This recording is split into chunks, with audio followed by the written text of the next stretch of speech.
Welcome to Seven Trumpets Prepper. Guys, I apologize. I'm always talking to you when we're going down the road. I'm not driving. I'm just passenger, by the way. So, the third and final crazy presidential debate was over. And if you didn't see that one charity event the other night, I think Trump smashed Hillary more in that debate, or not debate, speaking at that charity event. Me and my wife watched it. I think he smashed her more in that than he did any of the debates. But anyway, so while all this craziness is going on, we've got Russia deploying the largest fleet since the Cold War. So anybody seen my video I made the other day, link up there in video description below, just in case I don't get this posted before I get back home from where I'm traveling right now, is that since the Cold War, and people's like, ain't nothing going on. Okay, I think it's pretty obvious something's going on. Now, is this going to be nuclear exchange? Probably not. Is it going to be conventional warfare? You better freaking believe it.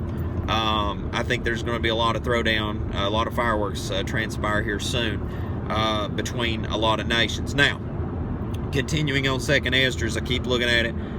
It was Iranian troops, I think in Yemen the other day, that the Navy fired on their radar stations. I got the news link. I'll put it in the video description below as well, because I'm trying to keep all these news articles compiled anymore so people ain't like, look, you're just conspiracy theorists.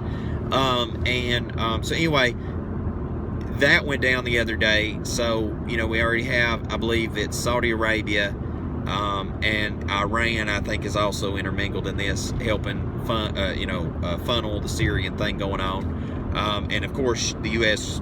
created this mess, Hillary Clinton and Obama administration, and continuing with John Kerry now, and all those ridiculous people in office. But anyway, so what we've got cooking is that Damascus, I know Egypt and Iraq is already pretty much a scrap heap. Damascus is already a scrap heap and going to be pretty much completely a desolation. And I believe the prophet Isaiah expounded on that even more. I don't know which one really expounds on it better, Isaiah or second Esdras. But anyway, so that's going to... So this firing on Iran the other day, with that taking place, even though that was in Yemen, which I believe is where the radar station stuff was the other day, when that finally kicks off, I guess you would say proxy war right now, when that finally goes down, eventually somebody is going to whack Iran. And I've been wondering, watching the debates, I'm like, I keep looking at prophecy while I'm watching the debates. I'm like, who is more apt to fulfill prophecy? Because now Hillary Clinton is a bloodthirsty, satanic, Luciferian, worshiping piece of trash. And you'd be like, Luke, you just saying this stuff. Look, guys, if you check, I think it's on Flickr. Was it Flickr the other day I showed you that, Nick, with the flag? I'm thinking it was Flickr. Anyways, there's multiple occasions that Hillary has spoke to her constituents and to the public, and that the flag that's behind her is normal orientation. But the flag symbol of the goat, the satanic star, if you notice that behind her, the flag, the stars are upside down, so you have the horns, creating the horns. And so very interesting that, she always has to have a satanic object near her. I really believe that. Just seems like whenever I watch her speak and stuff like that. So, she could be a tool to get the catalyst for the final prophetic events. But on the other hand of that, I look at Trump. He is for, he's heavy duty pro-military, and he's all for bombing ISIS and all for, and so I just see the destabilization in that region, and I think that overall Trump will probably be the one to go in office, and will probably be the one to finalize the destruction of Iran, because he's very been out of shape about the money given to him anyway. And I just see that probably being what takes place. And so when you catalog all that, you got Russia in the mix of that. And man, I'm telling you, I look at America as Babylon, modern day Babylon. Also, second beast of Revelation.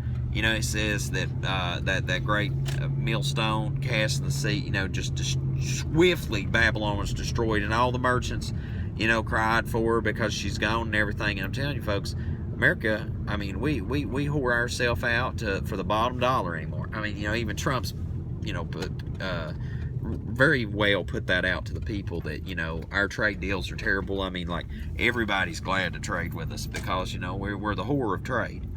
And so with, if you haven't been keeping up with the news, like I said, you've got the Yemen situation going down, which is Iranian-backed troops. You've got Russia going to help Syria, and you've got all this in the mix that if people do not wake up, I don't know what is ever going to happen with people if they don't wake up with seeing what's going down, because the political climate is at an all-time barbecuing high right now. I mean, everybody's at each other's throat, and I've noticed with this election that it's really divided two groups of people down. There is the people who love religious liberty, that love life, that love their Second Amendment right, that love all the constitutional freedom that we're endowed with. And I'm talking from straight, white people, since that's how the Democrat people want to label it. You know, if you're straight and white like myself, actually, I would almost label myself polygamous. You know, so, yeah, wife, don't approve of that. I love you, just fasting. So anyway, I always have to throw that out there because everybody's either straight or they're gay. There's like no other options out there, folks. So anyway, you know, if you're straight and white, you have to be a Donald Trump supporter. You can't be Latino, you can't be black, you can't be Asian or Indian or Hispanic or none of this stuff. You all have to be straight white. You know, and that ain't so. The media has failed off the rails. Nobody has any faith in the media anymore, and I'm so glad to see all walks of life rallying and throwing down, because you know, the other side of the fence is you have people voting for Hillary, and I see the most detestable, rotten, deplorable people voting for her. And, you know, usually the one that's slinging the mud saying that about the other person is usually exactly who they are. So, you know, Hillary said that we're deplorable people. Well, you know, I find that Hillary's very deplorable. You know, she's actually, constitutionally, she's a treasonous terrorist that should be dealt with accordingly with our laws of our land, just based off the email situation alone. And jeopardize the safety and security of all people in our country. And so, last few notes on that is that, yes, I went and voted the other day. I voted Trump. I would have loved to have voted for Dr. Ben Carson. But, you know, I'm hoping Trump does what he says. I'm hoping he turns our country around. But, ladies and gentlemen, whether he does great things or bad things, please keep in mind that this does not slow down in any way the coming kingdom of the Most High Yah. And so if you don't start making physical and spiritual preparation, you're going to be in a world of hurt very soon, because the closing pages are well underway. And the further review of Second Esdras, I look at that. I know, like, I've always covered a lot of Bible prophecy on the channel over the years, but now that I look at Second Esdras, that is the final pivotal pen for the closing days. And you know, I noticed last night, the last note on this video, so many things I know I'm just touched on this video today, is that me and Nikki were watching the Cardinal setting with Hillary on one side and Trump on the other, and the great whore Babylon steers our nation. Please never forget that. Rome, their country is a child of Rome, and what the mother says do, the child will do. Okay, and so this harlot nation that we live in, and the harlot churches, fallen churches of Babylon, all these denominational Christianity that doesn't adhere to the commandments, that doesn't do the Father's will, that doesn't keep His commandments, doesn't do His appointed times, doesn't acknowledge His true Hebrew Israelite people. And yes, I know many of those true Hebrew Israelites, they're very rotten people. They don't love anybody. They don't think anybody's going to inherit the kingdom but them. But ladies and gentlemen, pray for them, okay? Because they've went through a lot, and it's just that hatred's overflowing because all the years of slavery and all the other garbage they went through because of the sins of their forefathers. You just got to try to look past that. I'm going to be doing a video about that coming up too. But the closing pages are ahead. What you seeing take place right now, especially with this Russian fleet, I told you the other day, they don't play games. They're not going to play games. They're a nationalist nation. They have a nationalist leader. And that's just exactly what's going to go down if Trump takes office, if he takes office, if something don't go down beforehand. So, guys, just keep your head up. Get prepared. Tough times are ahead.